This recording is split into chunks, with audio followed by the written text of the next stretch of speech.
Diyarbakır'dan geliyoruz. Yani yazda burada tarla icara alıyoruz ve burada sebze ekiyoruz. Kışın Lice'ye gidiyoruz. Lice'de kalıyoruz. Gene her yaz buraya sebze ekiyoruz. Sebze ile geçimimizi sağlıyoruz çoğunlukla. Biz 6 kişiyiz burada.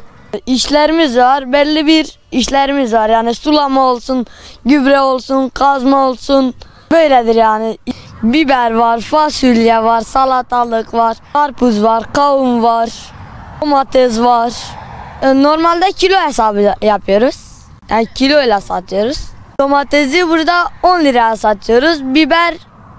Biber de 10 lira, salatalık 7 lira, patlıcan 7 lira, fasulye 20 liraya satıyoruz.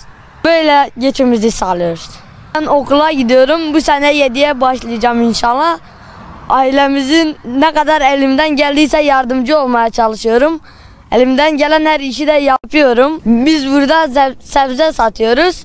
Tüm Bingöl'leri de buraya davet ediyoruz. Her gelen müşteriye iyi davranıyoruz yani.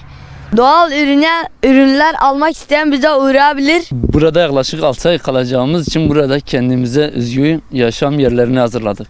Burada yemek için her türlü ocaklarımız, tenderimiz falan her türlüsünün mevcuttur zaten. Diyarbakır Lice'den geldik abi. Burada sebze falan ekip atıyoruz, o şekilde geçimimizi sağlıyoruz. Kavun, karpuz, domates, biber, patlıcan, salatalık bu şekilde çeşitlerimiz var. Doğal sebzeler ekiyoruz. Tüm halkımızı bekliyoruz. Bingöl Muş Karayolu'ndan geçenlere de kapımız açıktır. Millet uzaklardan gelip burada sebze alıp gidiyor. Gelsin organik sebze ve meyve alsınlar buradan. Biraz da destek olsalar da daha iyi. Yetkililere de sesleniyoruz. Tarımlarla falan ilgilensinler biraz. Çünkü berbat bir durumda. Zar zor geçimimizi sağlıyoruz burada. Üretimin olmadığı yerde her zaman kriz vardır.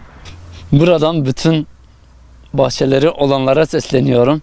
Ne olursa olsun bir şeyler ekin. Sebze, meyve olur fark etmez.